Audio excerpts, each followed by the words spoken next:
Now, let's move on to your experience working on Elvis. So what was the actual role and what were your duties and responsibilities in that project? Because obviously working with Baz Luhrmann and having people like the likes of Tom Hanks on set, I assume it's pretty exciting stuff. Yeah, it was pretty wild. I was a props manufacturer runner.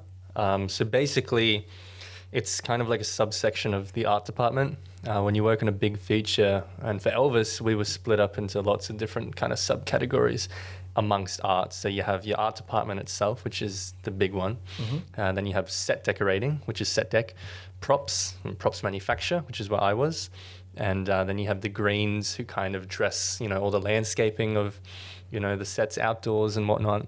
Then we had soft furnishings, which was, refining old furniture. And then there was one, practical lighting is another one that we have. And scenic, which is paint. So they paint all the big set pieces. So yeah, our department was it's about 20 people. It was a smaller department. It was a really sort of tight-knit group, and it was awesome. Like really, really fun. And basically, we were our department was in charge of kind of manufacturing, set pieces that you couldn't just buy at a store. And we're also refurnishing, old vintage furniture and, going back to making things that you just couldn't, because Baz has these crazy, and Baz and Catherine Martin, his wife, just have these crazy ideas. And, you can't just go into an antique store and say, hey, I'll get that. They're really niche things like, making Elvis's gun, or Tom Hanks, he has all these canes in the film, and they were all just custom-made pokey machines, and everything like that was just, that was what our department was in charge of. And it was my job to kind of make sure, I think because we were such a small department, amongst this massive film, I was a runner as well as an assistant, so to speak. But yeah, I was in charge of my own credit card, and every week you'd have to reconcile your credit card payments with accounts. I, had to make sure everyone in the workshop who was there was, getting the stock and supplies that they needed to make the props for the film, and just a bunch of different other things. Yeah. It sounds really exciting. I can imagine that. It's funny how you mentioned how there was like 20 people working in your team, and that was our entire but like that small team is a very small cog in a very huge operation. And that's one of the things I find funny is like when people ask, what do you want to do in the movie making industry? It's like, just watch the credits of any film and just see how many people work on a film. Like, you play a very small but important role in the creation of this film. And, you'll just be one of those little names in the credits, but what you do is so important in order to make sure that this train is moving along the train tracks very smoothly. Yeah, my head of department, he was awesome. And, when I was first starting, was meeting people, I'd always introduce myself. Oh, hi, I'm James, I'm just the runner.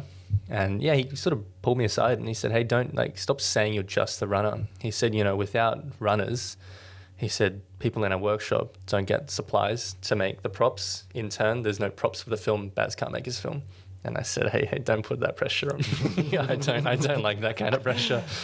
But I felt, it was a fantastic stepping stone because, like I said, I'd worked on a few small projects, but they were only, 1-2 day things that I was on. Whereas this one, I worked on Elvis for 7 months.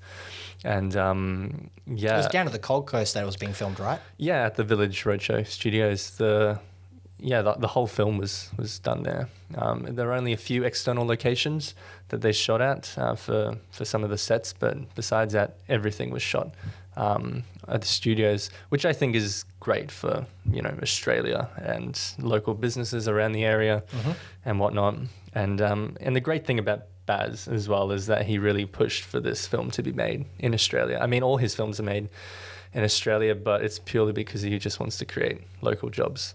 That's fantastic. Yeah. I really respect that, because that's one of the big things is that in Australia, our film industry is quite small, and obviously because we're so at the will of Screen Queensland and Screen Australia, these government bodies that kind of dictate the funding for a lot of our projects, as a result, we just don't get a lot of stuff made here. Yeah. But the flip side of that is that a lot of Hollywood and foreign stuff comes to Australia to film here because it's a bit cheaper to film here and stuff.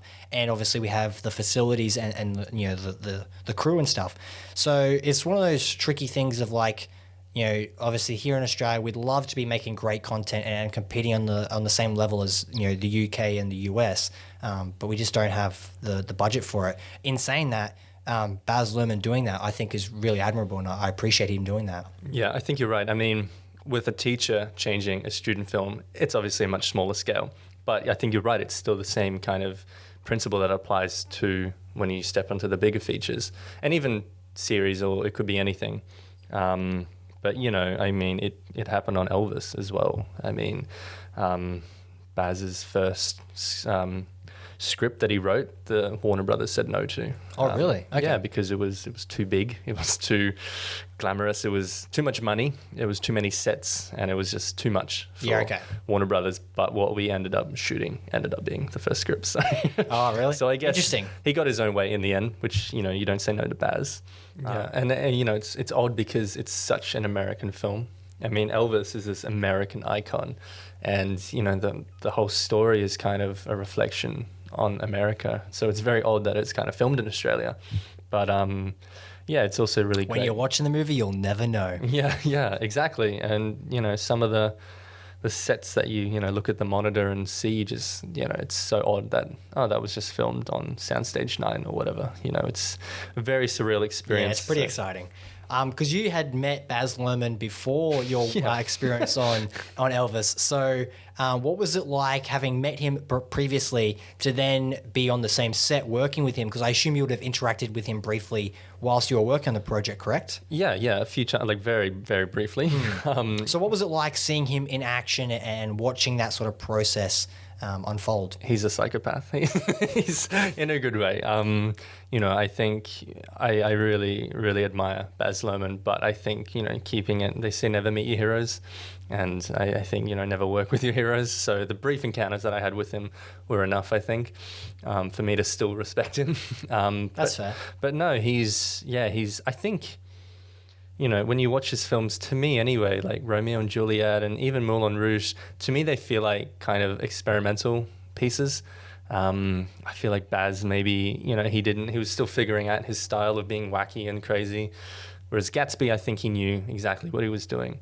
And the same with Elvis. I think he had a very, very clear vision of what he was doing. And yeah, but, you know, he's still as crazy and mental, and he's so fast-paced on set, and, you know, people can't keep up with him.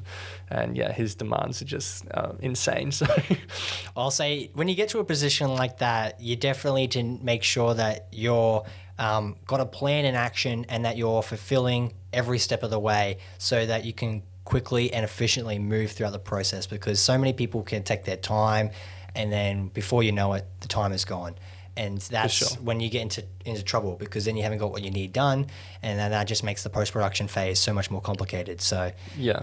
And I mean, because he's a bit of a maniac, at least he has something to show for it. Like, he is very, very good at what he does, and he knows what he's talking about. So yeah, and I think for someone who was directing a student film and who went through uni really loving the whole the process of being the director, to actually see an industry professional up on the stage talking to the actors and communicating, it was really, really, really inspiring, I guess you could say, and just very educational in a way. So would that be the one thing that you took away from the experience? Is that, or was there anything else that really stood out to you throughout your time? I don't know. I just, you know, it was such a crazy film because, you know, people that know me well, I'm a big sucker for old nostalgia, particularly sort of post World War II, sort of 50s and 60s. And this film was, you know, the 50s to the 70s, you know, documenting 30 decades of Elvis's life and a bit of his childhood as well. And, you know,